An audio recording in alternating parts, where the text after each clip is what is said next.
আপনারা জানেন যে এখানে শায়িত আছে 24শে জুলাই গণ অভ্যুত্থানে যাদেরকে আসলে বেওয়ারিশ নামে দাফন করা হয়েছে, তাদের বেশ অনেকগুলো কবর এখানে রয়েছে। আপনারা জানেন জুলাই মাসের প্রায় শেষ 10 দিনেই প্রায় 50 থেকে 60 জনের মতন বেওয়ারিশ লাশ দাফন করা হয়েছে।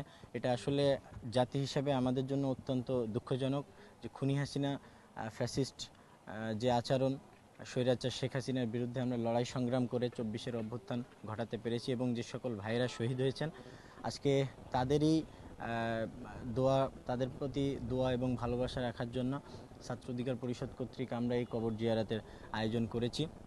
আমরা পাশাপাশি এটাও বলতে চাই যে দেশে যেন আর কোনোভাবেই ফ্যাসিস্ট বা এরকম স্বৈরাচার সরকার তৈরি না হয়, সেদিকে সরকার সহ প্রত্যেকটা রাজনৈতিক দলকে আমরা আহ্বান করব যেন গুরুত্বপূর্ণ সকল সংস্কারের মাধ্যমে সেই কাজগুলো ঘটানো যায়। সো এক্ষেত্রে আজকে আমরা ছাত্র অধিকার পরিষদের কেন্দ্রীয় সংসদের নেতৃবৃন্দ সহ ঢাকা মহানগর উত্তর দক্ষিণ 7 কলেজ, ঢাকা বিশ্ববিদ্যালয় এবং জগন্নাথ বিশ্ববিদ্যালয় সহ অন্যান্য সকল নেতৃবৃন্দরা এখানে উপস্থিত হয়েছেন। আজকে